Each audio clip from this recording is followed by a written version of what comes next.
2 mois et ça va très bien. Puis je suis certain qu'on est capable de passer en travers puis de faire quelque chose de très bien avec le manoir. J'imagine en tout cas que dans la perspective de ce qui peut se passer dans la région de Québec en 2002, je pense aux Jeux olympiques, là, vous devez vous préparer. Tu dois évidemment souhaiter que les Jeux arrivent là-bas, ne serait-ce que pour des raisons commerciales, pour remplir ton hôtel. C'est bien certain que samedi soir, on suivait ça avec beaucoup d'enthousiasme. Et lorsque le résultat a été décidé, sérieusement, ça nous a énormément fait chaud au cœur, puisque Mhm. ça peut être très intéressant pour tous les commerces au Québec et pour toute la région. Puis je pense que ça va être réellement un plus pour Québec. Et puis, c'est certain que si on a les Jeux, ça va être très intéressant. Parlons donc de ta carrière. Toi, tu es né à Granby. Moi, C'est... bien, je suis né à Saint-Méthode, qui est comté de Frontenac, mais je suis parti de Saint-Méthode, qui est un petit village qui est dans la Beauce, et puis on a déménagé à Granby à l'âge de 3 ans, Mhm. et c'est là que j'ai commencé mon hockey Quand est-ce que tu as mineur. commencé à jouer au hockey? En patinant sur la rivière Yamaska, quoi? Non? Non, j'ai commencé à l'école dans ce temps-là. Il y avait les frères des écoles chrétiennes, et puis on nettoyait la patinoire comme tous les jeunes de cet âge-là, puisqu'il n'y avait pas d'aréna. Il y avait un aréna, mais je veux dire, c'était très difficile. On a joué peut-être qu'une ou deux fois par semaine à l'aréna. Et on jouait à l'extérieur, on nettoyait, on balayait la patinoire et on l'arrosait avec les frères. Et puis, c'est comme ça, on Tu jouait jouais avec les avec plus beaucoup vieux. de plaisir ou au début, c'est tes parents qui te disaient, écoute, il faut que tu ailles jouer dehors, va jouer au hockey, alors que tu aurais peut-être eu envie de faire autre chose. Ça arrive quelquefois, ça, que des gens qui sont devenus de grands joueurs de hockey ont été un petit peu réticents au début Non, ça à n'a pas pratiquer ce été, sport-là. Ça n'a pas été le cas ça pour n'a toi. pas été mon cas. Au contraire, je passais mes journées, le samedi, dimanche, sur la patinoire. Et j'étais peut-être un petit peu choyé en tant que physique. J'étais peut-être un petit peu plus grand que la moyenne et un petit peu plus gros que la moyenne. Donc, je jouais toujours avec des gens beaucoup plus âgés que moi. Mhm. Et c'est peut-être cette façon-là qui m'a aidé réellement peut-être à progresser peut-être un petit peu plus rapidement. Et aux alentours de 13, 14 ans, mais je jouais peut-être dans des ligues un petit peu plus avancées. C'est comme ça que j'ai évolué À pour faire un l'époque, petit peu. dans la région de Granby où tu étais, tu jouais, avant d'avoir 13, 14 ans, là, disons aux environs 10, 11 ans, tu jouais quelquefois avec des gens qui plus tard ont fait une belle carrière comme ça a été le cas pour toi. Non, Non? non, non. Tous les gens avec qui tu jouais sont restés plus ou moins dans l'anonymat. C'est peut-être un hasard. Puis je vais Ouais. te dire, c'est que j'ai beaucoup de mérite à donner à mes parents ici, puisqu'à l'âge de 15 ans, disons que peut-être que mon hockey était peut-être un petit peu plus avancé, c'est qu'ils ont décidé de m'envoyer ici au Collège Laval à Montréal. Mhm. Et ça n'était pas facile parce que monétairement, mes parents, ce n'étaient pas des gens fortunés. Mais disons qu'ils voyaient un cheminement qui aurait pu être intéressant. Et à l'âge de 15 ans, ils m'ont envoyé ici. Ils Et t'envoyaient ici pour que tu puisses perfectionner ton hockey ou c'était d'abord et avant tout pour que tu puisses faire de meilleures études? c'était les deux. Ouais. C'était les Étais-tu deux. bon à l'école, au fait? Oui, j'ai fait mon cours classique jusqu'en méthode. Oui, oui. J'ai fait Tu as fait un élémentaire. peu de latin? Tu es encore de l'âge à faire du latin? J'ai fait élémentaire syntaxe et méthode et j'ai fait du latin dans ce temps-là. Et lorsque j'ai été au Collège Laval, c'était seulement que faut que je m'en souvienne, là, il n'y avait pas de classique. Oui, C'était seulement que du secondaire. oui, Donc, oui. et puis j'ai joué au Collège Laval, Et il y avait une junior bonne B. équipe, là. Il y avait une très bonne équipe. Pierre Bouchard était dans cette équipe-là. Et Ah oui? puis, oui, Pierre Bouchard était dans cette équipe-là. Et on jouait contre des villes comme Saint-Anne-des-Plaines, Saint-Jérôme. Et j'ai été repêché par Canadien avec Mhm. le prof Caron. Et c'est là qu'on s'est retrouvés l'année suivante. Mais Thetford Mines, où est-ce que ça se passe à travers tout ça? C'est exactement l'année suivante où Ah est-ce oui? que, oui, j'ai été repêché comme Gilbert Perrault et Jean Houle. Et on Tu s'est as retrouvés été repêché par le Canadien qui t'a envoyé tout de suite à Thetford Mines. à Thetford Mines, en même temps que Gilbert et Régent Houle. Gilbert Perrault et Régent Houle. Et on s'est retrouvés là. Où est-ce qu'on a connu une année extraordinaire, puis c'était réellement flamboyant comme année. Et l'année suivante, bien, on s'est retrouvés les trois mêmes joueurs à Montréal avec le Canadien junior, où est-ce qu'on a connu 2 années, où est-ce que... Ah, ça, il le- paraît que c'était fantastique. Je pense, jusqu'à 20 000 personnes, je pense, qui assistaient au match à ce moment-là. le premier match que j'ai 20 joué, 000 personnes, d'ailleurs, ça me semble énorme. C'est pas possible. J'ai lu ça quelquefois. Pas avoir 20 000 personnes qui assistaient à un match de hockey. il y avait plus de spectateurs qu'au match du Ah samedi oui? soir. Oui, Donc, oui. ça avait peut-être 20 000, Il y avait une effectivement. moyenne aux alentours de 16 000 à 17 000 personnes. Je me souviendrai toujours, la première fois qu'on a joué le match, il y avait, je crois, 1500 personnes. Et puis 1500 personnes au Forum de Montréal, c'est très vide. Et Mhm. peut-être 10 matchs suivants, on jouait devant 15 et 20 000 personnes. Et on a connu 2 années comme ça extraordinaires. Puis c'était des années que je pense qui ne se sont jamais répétées après. Puis, Et là, tu jouais, là, Bouchard devait être avec toi, Régent Houle, toute la bande de Tedford Miles a été rapatriée à Montréal. C'est ça. Gilbert Perrault? C'est ça. Gilbert Perrault aussi. Gilbert Perrault, Régent Houle, Pierre Bouchard, moi-même. Et est-ce que moi, c'est ça, le souvenir que j'ai des matchs de hockey du junior de l'époque, comme d'ailleurs d'un peu avant, quand il y avait la Ligue senior, qu'il y avait les As qui jouaient contre les Royaux de Montréal, c'est qu'il y avait les dimanches après-midi au Forum un public qui était différent de celui qu'on trouvait au match du Grand Club canadien, et probablement beaucoup plus enthousiaste, qui vibrait davantage, j'ai l'impression en tout cas. Bien, je pense que c'est bien certain qu'on ne jouait pas pour l'argent, parce que dans ce temps-là, on jouait pour 16 par semaine, donc c'était plus pour le plaisir. Mais c'était aussi une question de fierté de jouer devant 20 000 personnes et de donner réellement son maximum. Et réellement, c'était un honneur aussi de dire que ça ne s'était jamais vu auparavant. Et c'est certain que les parents, les billets étaient beaucoup moins dispendieux. Les parents amenaient leurs enfants et puis il s'est créé peut-être un enthousiasme de cette façon-là. Puis c'était quelque chose d'extraordinaire et j'ai eu l'occasion de retourner au Forum il y a 15 jours et puis les gens nous parlent encore. Il y a des placiers, il y a des placiers qui sont encore là, il y a des gens qui travaillent encore au Forum et qui nous parlent encore des bonnes années du junior parce que ça ne s'est jamais vu auparavant. Puis, Et là, au bout de ces 2 années-là, Marc, toi, tu as pu bénéficier, et le Canadien, je devrais dire surtout, a pu bénéficier de ce qui était une pratique qui s'est arrêtée là, d'ailleurs. C'est-à-dire que le Canadien avait toujours le droit de choisir 2 joueurs francophones, indépendamment du reste du repêchage. Et je pense que toi et Régent Houle, vous avez été choisis à ce moment-là. Et ça a été la dernière année, parce qu'on a eu Gilbert Perrault assis là il n'y a pas tellement longtemps, qui est arrivé, lui, 1 an après, qui était repêché 1 an plus tard et qui ne pouvait plus bénéficier de cette disposition-là. Ça, c'était les dernières années où est-ce que Régent et moi, on a joué à Montréal et on a été repêchés par Canadien. Puis ça a été les 3 années suivantes, on a joué avec le Canadien de Montréal. Et après ça, je vois que l'Association mondiale a été formée. Tu vas trop vite en affaires. Là, on va s'arrêter pour une pause commerciale et on reviendra et on parlera de ces 3 années avec le Canadien. À tout de suite.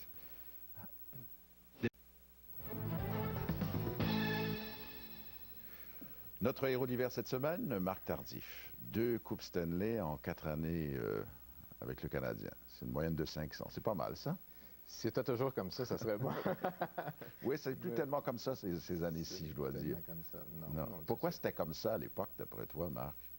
C'est parce que je pense que dans ce temps-là, je pense que le Canadien avait réellement le contrôle, comme tu disais tantôt. Il y avait les 2 meilleurs joueurs canadiens-français, et puis il y avait beaucoup moins d'équipes. Puis il y avait des ligues, dans les ligues mineures, leur équipe était très, très forte. Puis je pense qu'il y avait une très bonne structure avec leur recrutement. Puis je pense qu'il était très bien organisé. Alors toi, tu arrives donc avec le Grand Canadien de Montréal, mais enfin, finalement, c'était pas un gros dépaysement, puisque tu continuais à jouer au Forum, portais plus ou moins le même uniforme, tu étais avec ton ami Régent Houle, donc les choses allaient bien. Ça s'est fait tout seul. Mais Pierre, ouais, malgré qu'il y a eu un petit... Bon, rien se fait tout seul, ça, OK. Mais disons qu'il y a eu une période qui était peut-être difficile, c'est parce que lorsqu'on a été repêché par Canadien, Régent et moi, on a refusé de se présenter au camp d'entraînement. Pourquoi? Qu'est-ce que c'est que ça? Une mauvaise tête? Peut-être que oui, peut-être que non. Je n'étais pas d'accord avec le montant qu'ils nous offraient pour signer le contrat dans ce temps-là. Je te parle en 70. Qu'est-ce qu'on vous offrait en 70? 7 500 par année. Par année? Oui. Donc, évidemment, le dollar valait plus cher que maintenant, mais 7 500 $, effectivement. 7 500, c'était pas beaucoup. C'est pas beaucoup. Et puis... il n'y avait pas d'argent encore à l'époque. Hein? Non, il n'y avait pas d'argent. Vous négociez vous-même. On négociait nous-mêmes. Facile. C'était avec qui, d'ailleurs? Moi, j'ai négocié avec Sam Pollock. Avec Sam Pollock. Et puis... Il y en avait vu d'autres. Je pense qu'on n'était pas le premier qui passait dans le bureau. Gars, c'est 7 500 $, autrement, tu retournes dans les mineurs. Ou tu t'en vas chez toi. Ou tu t'en vas chez toi. Ou tu t'en vas chez toi. Et c'est effectivement ce qui s'est passé. Ah oui? Je me suis allé chez moi pendant une semaine et il y a eu un ajustement qui a été fait. Donc, c'était une semaine qui a été payante, si on peut... Ben oui. Si on peut t'es passé à 8 000. J'ai passé à 7 800. Donc, ça a débuté comme ça, mais... Puis Régent fait ça aussi, Régent fait ça, oui. Vous étiez concertés? Est-ce qu'il y en a un qui a plus d'influence sur l'autre? Non, je pense pas. Je pense pas qu'on ait plus d'influence, mais disons qu'on trouvait que pour être les deux meilleurs joueurs canadiens-français, et aussi ce qui s'était passé avec les 2 années Canadiens juniors, je pense qu'on ne méritait plus. Et ça débutait un peu. Puis quand tu as commencé avec Montréal, est-ce qu'on t'a fait le traitement qu'on fait assez souvent aux jeunes joueurs? C'est-à-dire, à l'époque, on faisait ça en tout cas. Le banc, mon gars, les 2 premières années, c'est arrivé à Guy Lafleur, c'est arrivé à un certain nombre d'autres. Le banc, vous chauffez le banc pour voir un peu comment ça se passe dans un grand club de hockey. Est-ce que c'est comme ça qu'on t'a imposé un peu? Oui, c'est exactement la façon que j'ai vécu avec Canadien, moi, parce que... Mais je pense que c'était normal. Ça fait penser un peu en affaires, où est-ce que les gens, quand tu as une bonne organisation, puis ceux qui commencent, il faut qu'ils fassent leurs preuves.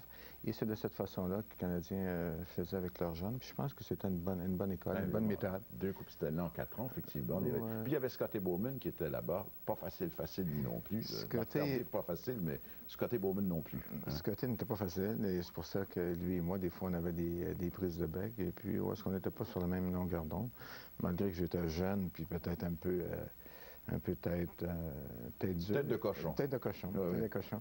Et c'est peut-être de ce côté-là où est-ce que réellement on a des prises de bec, et ça a peut-être été une des raisons aussi que ça a amené un cheminement différent où est-ce que j'ai été à Los Angeles. Justement, c'est ça qui est formidable, c'est qu'au bout de 4 ans, tu décides de partir. Il y a la Ligue mondiale qui venait de se créer, l'Association mondiale. C'est ça. Et tu es parti à Los Angeles. Oui. Oui, j'ai parti. Pourquoi? J'ai parti pour une question, je pense, d'aventure, si je peux... Une question d'aventure. Il y a une question d'argent, c'était monétaire aussi, mais il y avait une question d'aventure. Il y avait une question aussi que je n'étais pas bilingue, je ne parlais très peu anglais, puis j'aimais le coin de Los Angeles. C'est bien certain que je l'avais pas. On peut aller à Toronto pour apprendre l'anglais, on peut même aller à Ottawa, mais non, je pense qu'il va y avoir plus que le fait d'apprendre l'anglais quand même. Comme tu dis, il y a l'argent, puis vivre en Californie, c'était une expérience formidable. Tu étais marié déjà à l'époque? J'étais marié, j'avais un enfant, et puis il y avait une question d'aventure, et le club de Los Angeles voulait absolument m'avoir. Et peut-être que les frictions avec Scotty m'avaient apporté aussi à prendre une décision aussi rapide. On te voit là avec ta femme, mais ça, c'est tout récemment, ça. C'est tout récemment, oui. Et donc, tu es arrivé, et puis c'était la première fois, je pense qu'ils avaient un club de hockey en Californie. Non, puisque les Kings de Los Angeles étaient là, mais les Sharks de Los Angeles étaient une nouvelle équipe. Malheureusement, ça a duré seulement qu'une année. Oui.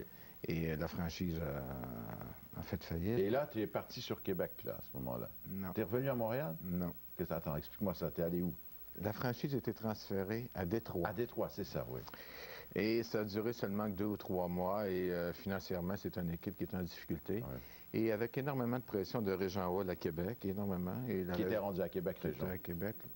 Avec réellement de la pression de Régent, Maurice Filion et John Dakers, dans ce temps-là, qui était le gérant général et le président, ont mis énormément de pression, et surtout la pression venait de Régent. J'ai parti de Détroit et j'ai été à Québec. Tu t'es sérieusement fait trimballer quand même en dedans d'un an, Montréal, Los Angeles, Détroit, Québec. Ouais. Toi qui voulais apprendre à parler l'anglais, tu as parfaitement bilingue. Tu t'es retrouvé à Québec. Quand je suis arrivé à Québec, j'étais parfaitement bilingue. Mais et à Québec, tu as connu quelques bonnes années, puis ça s'est arrêté à la suite, tous les gens s'en souviennent encore, d'un coup épouvantable qui t'a été administré par un joueur qui s'appelle Josio. Oui, ça s'est passé le 11 avril 1976, et puis je pense que ça a été peut-être une chose, en tout cas un événement qui a certainement ralenti ma carrière après. J'étais très craintif. Puis tu allais formidablement bien, tu étais parmi les tout premiers compteurs de la Ligue à ce moment-là. Oui, ça faisait peut-être une année ou deux que j'étais premier compteur de la Ligue. Tu étais premier compteur. Oui, puis... et ce gars-là avait décidé qu'il allait te chercher, et il est parti, il a traversé la glace, ma mémoire est bonne, puis il s'est lancé sur toi, tu l'as pas vu venir. C'était un peu ce qui s'est passé, mais ça faisait, disons, plusieurs escarmouches que j'avais avec lui. C'était réellement, dans ce temps-là, la période des fiers à bras. Si on se souvient un peu de Philadelphie, qui avait débuté en 70, c'était la période des fiers à bras, et j'avais beaucoup d'escarmouches avec lui, où est-ce qu'il était seulement qu'un taupin. Et cette blessure-là, réellement, je pense, ralenti ma carrière, où est-ce que j'étais rendu craintif après cet événement-là. Ben, il y a de quoi, c'est un traumatisme terrible, ça. Chaque fois que tu sautais sur la glace, après coup, tu avais peur de recevoir un coup comme ça. Ben, tu ne peux plus performer. Ça me fait penser un peu à quelqu'un qui a un accident grave en automobile. Lorsqu'il reprend l'automobile, mais il est un petit peu craintif lorsqu'il est sur la route. C'est un petit peu la même façon avec moi. Et Les dernières années n'ont pas été faciles, ça a été difficile. Et puis, j'ai terminé en 83. Mais je suis obligé de dire qu'en général, les années que j'ai passées à Québec, c'était des années extraordinaires où est-ce que j'ai rencontré des gens merveilleux, comme à Montréal aussi. Donc, mes 14 années dans le hockey ont été réellement choyées. Et puis, je suis bien heureux aujourd'hui de tout ce déroulement-là. Eh bien, on verra où tu en es aujourd'hui. On le sait déjà, puisqu'on en a parlé au début de l'émission. Mais on revient avec Marc Tardif tout de suite après cette pause. Notre héros de la semaine, notre héros de l'hiver, Marc Tardif. Marc, il faut qu'on parle quand même un petit peu de Régent Hall, ça absolument. Puis des tours que tu jouais. Raconte-nous le tour que tu lui as joué. Oui, ça, il serait réellement pas content de moi parce qu'il a été fâché pendant un certain temps. C'est que dans les années 70 environ, 70-71, il y a une période où est-ce que le Canadien, ça n'allait pas tellement bien, puis il parlait d'échanger Régent. Donc, aux alentours du mois de novembre. Le 1er janvier, le mois suivant, j'étais à Granby, puis j'étais avec mon beau-frère. Je lui dis, il faudrait bien jouer un tour à Régent. Et puis Régent ne se sentait tellement pas bien parce qu'il pensait d'être échangé. Fait que j'ai dit, on devrait appeler Régent, puis tu devrais te faire passer comme l'assistant de Sam Pollock, puis lui dire de se présenter au forum à 6 heures le soir. Puis mon beau-frère parlait bien anglais, donc il a appelé chez lui avec un accent, et c'est la femme de Régent qui a répondu. Puis lui a passé, je suis l'assistant de M. Pollock, j'aimerais parler à Régent. Micheline, sa femme, a passé le téléphone à Régent, mais elle lui a dit, Régent vient d'être échangé, je suis certain, c'est l'assistant de Sam Pollock, puis il veut te voir au forum. Il est tombé dans le panneau. Est-ce qu'il s'est rendu au forum? Et ça, c'était à midi. Donc, mon beau-frère, il lui a donné rendez-vous à 6 heures au forum le 1er janvier. Ouais. Et Régent avait un souper, il a cancellé son souper. Sa femme a fait ses réservations d'avion pour retourner chez ses parents qui demeurent à Rouyn-Noranda. Ils ont commencé à préparer leurs bagages. Et Régent s'est présenté au forum le 1er janvier à 6 heures, et toutes les portes étaient barrées. Combien de temps ça a pris avant qu'il sache que c'était un tour que tu avais joué? Je lui avais dit 1 an après. 1 an après? Ouais. Ouais. Mais Régent Hall, c'est vraiment un peu comme un frère pour toi. Est-ce que vous voyez encore? On se voit moins souvent, puisque Régent est très occupé avec sa position. On se parle régulièrement au téléphone. Lorsque je viens à Montréal, je lui donne toujours un coup de téléphone et on essaie de prendre un lunch ensemble. Comme de raison, depuis l'âge de 15 ans qu'on joue ensemble. Fait qu'on a toujours resté très, très proches. Puis réellement, c'est réellement un très, très, très bon copain. Puis, presque un frère. Presque un frère. Ouais, c'est presque un frère. Ce qui m'amène à te parler un petit peu donc de ta famille. On a vu tout à l'heure une photo de toi avec ta femme. Tu as 3 enfants, dont 2 filles, dont une d'ailleurs est étudiante. Voilà, 2 filles ravissantes. Et il y en a une des 2 qui est étudiante à l'université. Oui, ma plus vieille à droite est étudiante à l'Université McGill à Montréal. Et j'ai ma plus jeune qui a 15 ans. Elle a eu 15 ans dimanche passé. Si j'aurais dit 14 ans, elle aurait été très fâchée. Pas contente, hein? Elle a 15 ans. Et j'ai un garçon aussi qui a 18 ans, qui est un joueur de tennis. C'est lui qu'on voit maintenant, là. C'est ça, c'est Marc. Il a l'air sérieux comme tout, là, avec son... Oui, il est très sérieux avec tuxedo, tuxedo, oui. Donc, oui. Mais c'est un joueur de tennis, puis c'est un joueur de tennis de grand talent, hein? Oui, Marc-André était le premier joueur dans les 18 ans et moins, à l'âge de 16 ans au Canada. Il était classé dans les 20 meilleurs joueurs au monde, 18 ans et moins. Il y avait une décision à prendre s'il continuait sur le circuit américain ou s'il prenait les études. Et il a décidé de prendre les études, mais là, présentement, il ne sait pas ce qu'il va faire. Il y a plusieurs universités américaines qui voudraient l'avoir, mais c'est pas des décisions faciles pour des jeunes. Et puis, ça demande beaucoup de faire les études et de faire le sport en même temps. Donc, parce qu'il faut se préparer pour ce qui suit après une carrière sportive. Ça a été pour toi toujours une préoccupation, ça. Comme pour Régent Hall, d'ailleurs, ça je le sais. Qu'est-ce que je vais faire quand je vais quitter le hockey? Évidemment, tu es bien retombé sur tes pieds compte tenu justement de ces activités commerciales qui sont les tiennes, l'automobile, l'hôtellerie maintenant. C'est pas tous les joueurs de hockey qui ont cette chance-là, cette détermination, cette possibilité de se recycler comme tu l'as fait. Mais je pense que le recyclage, Pierre, se fait pendant ta carrière. Pendant la carrière? Pendant la carrière. Je pense qu'il faut préparer son après-carrière pendant la carrière. C'est sûr qu'il y a 4 mois durant l'été où est-ce que la plupart des joueurs ne travaillent pas, là, parce que c'est bien certain, la saison est terminée. Et c'est pendant ces 4 mois-là où est-ce que réellement, il faut que tu te fasses une idée un peu... Lâchez le bâton de golf, tu leur dis, puis essayez de prendre un livre, puis préparez-vous, étudiez au moins un de peu. vous renseigner, de dire au moins d'essayer peut-être de t'associer. Je ne parle pas de s'associer financièrement, c'est pas ça que je dis. Mais au moins de s'intéresser en affaires, de s'intéresser dans un domaine qui peut être autre que le hockey. C'est bien certain que lorsque la carrière est terminée, les clubs ne peuvent pas tous engager les joueurs qui terminent pour que ce soit comme recruteur ou directeur général. Donc, ça se fait pendant la carrière de joueur et malheureusement, il y en a beaucoup qui ne le font pas.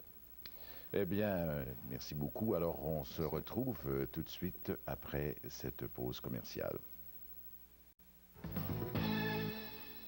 Notre héros de l'hiver cette semaine est Marc Tardif. Marc, est-ce qu'il t'arrive encore quelquefois de jouer au hockey?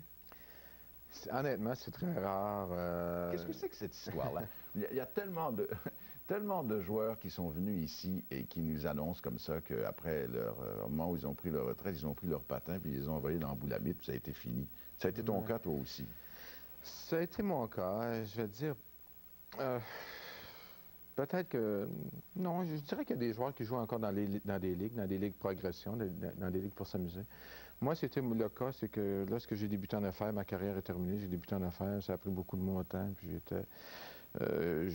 premièrement, j'avais peur de me blesser aussi, j'avais peur d'avoir un accident. Tu penses encore à Giorgio? Ah, peut-être pas, mais disons que j'avais peur de me blesser, un accident. Donc, j'ai mis ça de côté, je jouais au tennis et l'été, je jouais au golf. Puis, tu te sens en forme? Tu serais capable de jouer encore? Je ne crois pas. Comme Lafleur nous dit, il a l'impression d'avoir les pieds dans le ciment quand il met des patins maintenant. Je ne crois pas. J'ai joué l'année passée une partie là, pour une œuvre à Québec. Puis peut-être qu'on va en jouer une autre cette année au mois d'avril. Mais disons que c'est pas une chose qui me manque aujourd'hui. Non. Non, du tout. Est-ce que tu vas voir des matchs? Est-ce que tu les regardes à la télévision? Est-ce que tu t'intéresses à ce qui se passe dans le beau monde du hockey? C'est assez difficile, Pierre, de mettre tout ça de côté. Je regarde s'il y a un match à TV, définitivement que je vais le regarder un peu. Je regarde un peu les scores aussi dans les journaux, mais disons que moins que tu es impliqué dedans, plus que tu perds d'intérêt. Et je connais de moins en moins les joueurs. L'année passée, j'ai peut-être été à 2 ou 3 matchs au Colisée. Cette année, je suis venu à un match ici au Forum. Mais tu connais moins les joueurs, tu es moins impliqué, et puis tu perds de l'intérêt. Mais malgré qu'on reste toujours un peu intéressé. Ça s'est estompé pas mal, alors, oui, dans ton esprit à toi. Évidemment, à part Jean Houle, tu vois plus tellement de joueurs de hockey non plus, peut-être. Non, je suis encore en contact. Je prends des gars comme Christian Bordelot, qui est à Montréal. Je suis encore en contact avec lui. Il y a des bonhommes à Québec, comme Buddy Cloutier, que je vois durant l'été, Steve Sutherland. Il y a des bonhommes encore, Rénal Leclerc, que je suis encore en contact, mais... C'est sûr que si Marc-André jouait au hockey, c'est bien certain que je serais peut-être plus dans le hockey, mais je ne suis plus fait. Alors, tu joues au tennis avec ton fils. C'est ça. Merci beaucoup, Marc, d'avoir participé à notre émission. Notre invité était donc Marc Tardif. Moi, je vous invite à nous revenir la semaine prochaine pour une autre émission dans la série Les Héros de l'hiver. Au revoir.